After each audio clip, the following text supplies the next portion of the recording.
Section 10. The Editor to the Reader. It is a matter of extreme regret that we want original evidence of the last remarkable days of our friend, and we are therefore obliged to interrupt the progress of his correspondence, and to supply the deficiency by a connected narration. I have felt it my duty to collect accurate information from the mouths of persons well acquainted with his history. The story is simple, and all the accounts agree, except in some unimportant particulars. It is true that, with respect to the characters of the persons spoken of, opinions and judgments vary. We have only then to relate conscientiously the facts which our diligent labor has enabled us to collect, to give the letters of the deceased, and to pay particular attention to the slightest fragment from his pen, more especially as it is so difficult to discover the real and correct motives of men who are not of the common order. Sorrow and discontent had taken deep root in Werther's soul, and gradually imparted their character to his whole being. The harmony of his mind became completely disturbed. A perpetual excitement and mental irritation, which weakened his natural powers, produced the saddest effects upon him, and rendered him at length the victim of an exhaustion against which he struggled with still more painful efforts than he had displayed, even in contending with his other misfortunes. His mental anxiety weakened his various good qualities, and he was soon converted into a gloomy companion, always unhappy, and unjust in his ideas the more wretched he became. This was at least the opinion of Albert's friends. They assert, moreover, that the character of Albert himself had undergone no change in the meantime.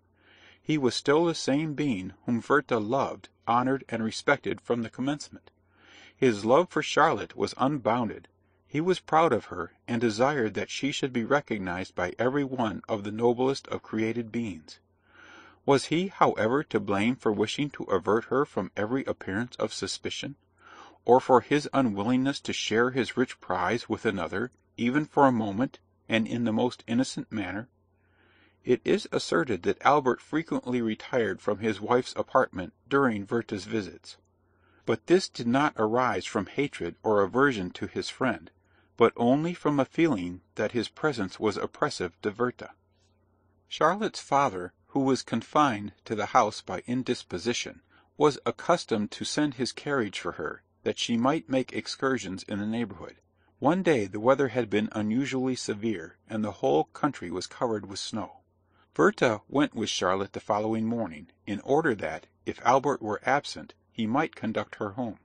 The beautiful weather produced but little impression on his troubled spirit. A heavy weight lay upon his soul, deep melancholy had taken possession of him, and his mind knew no change save from one painful thought to another. As he now never enjoyed internal peace, the condition of his fellow creatures was to him a perpetual source of trouble and distress. He believed he had disturbed the happiness of Albert and his wife, and whilst he censured himself strongly for this, he began to entertain a secret dislike to Albert. His thoughts were occasionally directed to this point. Yes, he would repeat to himself, with ill-concealed dissatisfaction, yes, this is, after all, the extent of that confiding, dear, tender, and sympathetic love, that calm and eternal fidelity. What do I behold but satiety and indifference? Does not every frivolous engagement attract him more than his charming and lovely wife? Does he know how to prize his happiness? Can he value her as she deserves? He possesses her, it is true, I know that, as I know much more, and I have become accustomed to the thought that he will drive me mad, or perhaps murder me. Is his friendship toward me unimpaired? Does he not view my attachment to Charlotte as an infringement upon his rights, and consider my attention to her as a silent rebuke to himself? I know, and indeed feel, that he dislikes me, that he wishes for my absence, that my presence is hateful to him. He would often pause when on his way to visit Charlotte, stand still, as though in doubt, and seem desirous of returning, but would nevertheless proceed, and, engaged in such thoughts and soliloquies as we have described, he finally reached the hunting lodge, with a sort of involuntary consent. Upon one occasion he entered the house, and, inquiring for Charlotte, he observed that the inmates were in a state of unusual confusion. The eldest boy informed him that a dreadful misfortune had occurred at Walheim, that a peasant had been murdered. But this made little impression upon him. Entering the apartment, he found Charlotte engaged reasoning with her father, who, in spite of his infirmity, insisted on going to the scene of the crime in order to institute an inquiry. The criminal was unknown. The victim had been found dead at his own door that morning. Suspicions were excited. The murdered man had been in the service of a widow, and the person who had previously filled the situation had been dismissed from her employment. As soon as Werther heard this, he exclaimed with great excitement, "Is it possible? I must go to the spot. I cannot delay a moment." He hastened to Walheim. Every incident returned vividly to his remembrance, and he entertained not the slightest doubt that that man was the murderer to whom he had so often spoken, and for whom he entertained so much regard. His way took him past the well-known lime trees, to the house where the body had been carried, and his feelings were greatly excited at the sight of the fondly recollected spot. That threshold where the neighbours' children had so often played together was stained with blood. Love and attachment, the noblest feelings of human nature, had been converted into violence and murder. The huge trees stood there leafless and covered with hoarfrost. The beautiful hedgerows which surrounded the old churchyard wall were withered, and the gravestones, half covered with snow, were visible through the openings. As he approached the inn, in front of which the whole village was assembled, screams were suddenly heard. A troop of armed peasants was seen approaching, and every one exclaimed that the criminal had been apprehended. Werther looked, and was not long in doubt. The prisoner was no other than the servant, who had been formerly so attached to the widow, and whom he had met prowling about, with that suppressed anger and ill-concealed despair, which we have before described. "What have you done, unfortunate man?" inquired Werther, as he advanced toward the prisoner. The latter turned his eyes upon him in silence, and then replied with perfect composure, "No one will now marry her, and she will marry no one." The prisoner was taken into the inn, and Werther left the place.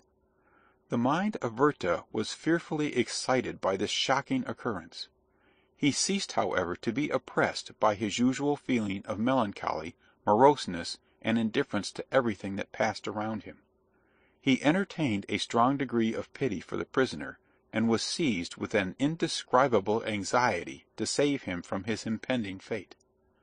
He considered him so unfortunate, he deemed his crime so excusable, and thought his own condition so nearly similar, that he felt convinced he could make every one else view the matter in the light in which he saw it himself.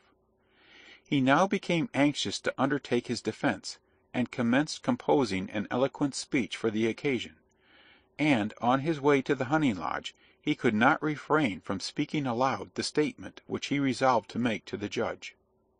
Upon his arrival, he found Albert had been before him, and he was a little perplexed by this meeting, but he soon recovered himself, and expressed his opinion with much warmth to the judge. The latter shook his head doubtingly, and although Werther urged his case with the utmost zeal, feeling, and determination in defence of his client, yet, as we may easily suppose, the judge was not much influenced by his appeal. On the contrary, he interrupted him in his address, reasoned with him seriously, and even administered a rebuke to him for becoming the advocate of a murderer. He demonstrated that, according to this precedent, every law might be violated, and the public security utterly destroyed. He added, moreover, that in such a case he could himself do nothing, without incurring the greatest responsibility; that everything must follow in the usual course, and pursue the ordinary channel.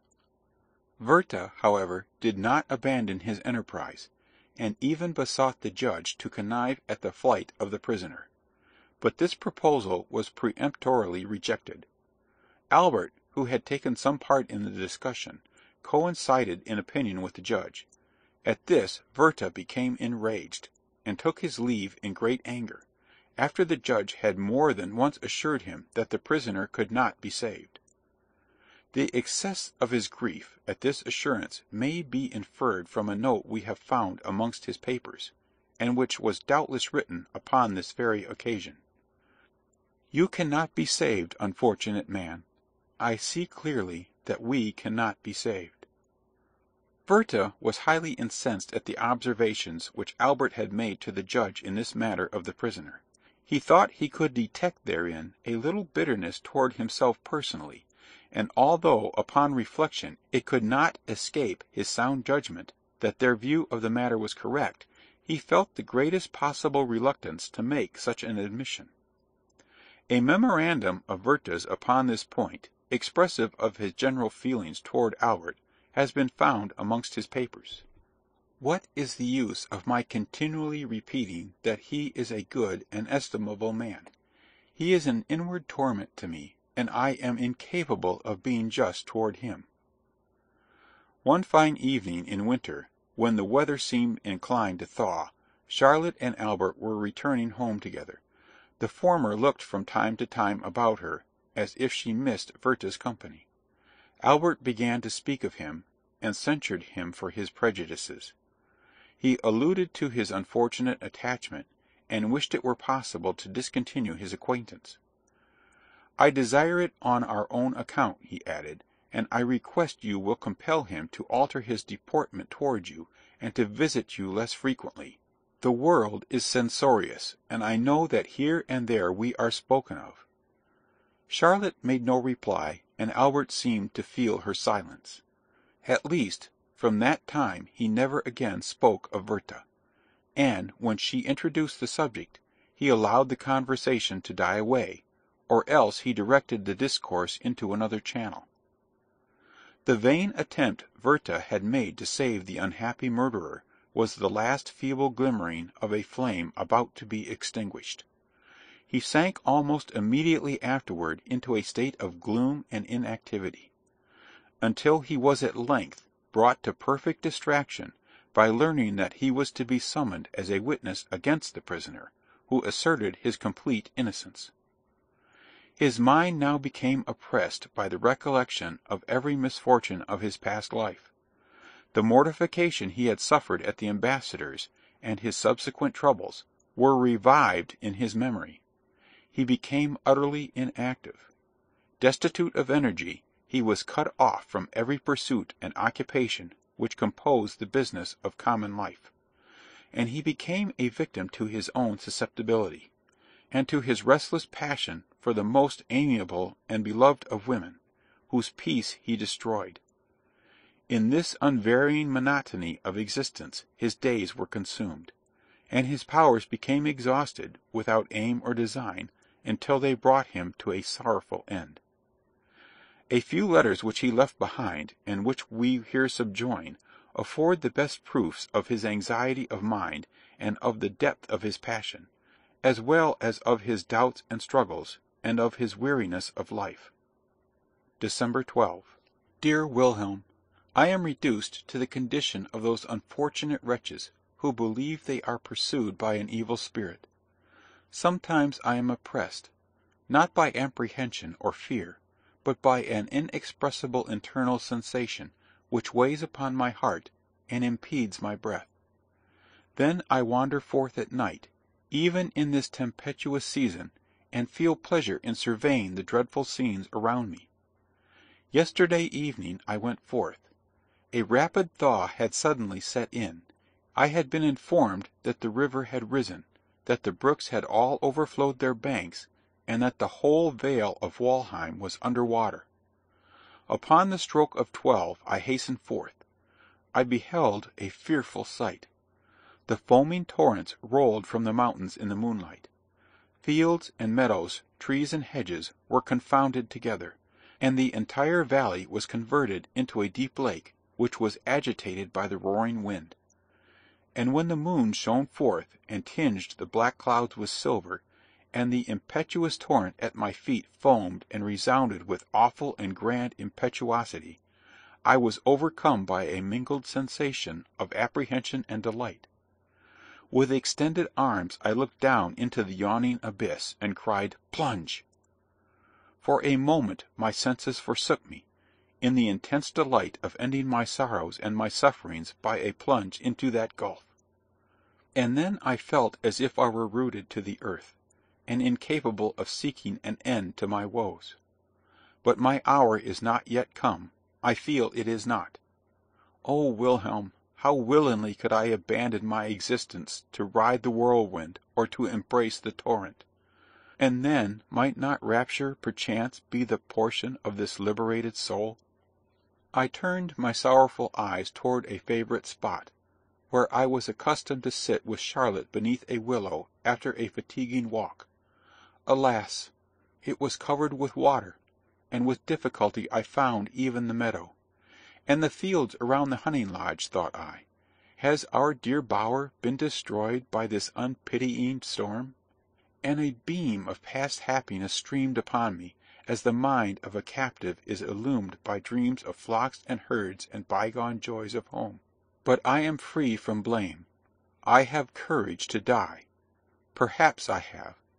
But I still sit here, like a wretched pauper who collects faggots, and begs her bread from door to door, that she may prolong for a few days a miserable existence which she is unwilling to resign. December 15th. What is the matter with me, dear Wilhelm? I am afraid of myself. Is not my love for her of the purest, most holy, and most brotherly nature? Has my soul ever been sullied by a single sensual desire? But I will make no protestations. And now, ye nightly visions, how truly have those mortals understood you, who ascribe your various contradictory effects to some invincible power! This night I tremble at the avowal. I held her in my arms, locked in a close embrace. I pressed her to my bosom, and covered with countless kisses those dear lips, which murmured in reply soft protestations of love. My sight became confused by the delicious intoxication of her eyes. Heavens! is it sinful to revel again in such happiness, to recall once more those rapturous moments with intense delight? Charlotte, Charlotte, I am lost! My senses are bewildered, my recollection is confused, mine eyes are bathed in tears. I am ill, and yet I am well. I wish for nothing, I have no desires. It were better I were gone. Under the circumstances narrated above, a determination to quit this world had now taken fixed possession of Werther's soul. Since Charlotte's return, this thought had been the final object of all his hopes and wishes, but he had resolved that such a step should not be taken with precipitation, but with calmness and tranquillity, and with the most perfect deliberation. His troubles and internal struggles may be understood from the following fragment, which was found, without any date, amongst his papers, and appears to have formed the beginning of a letter to Wilhelm. Her presence, her fate, her sympathy for me, have power still to extract tears from my withered brain. One lifts up the curtain and passes to the other side, that is all. And why all these doubts and delays? Because we know not what is behind, because there is no returning, and because our mind infers that all is darkness and confusion, where we have nothing but uncertainty. His appearance at length became quite altered by the effect of his melancholy thoughts, and his resolution was now finally and irrevocably taken, of which the following ambiguous letter, which he addressed to his friend, may appear to afford some proof. End of section 10.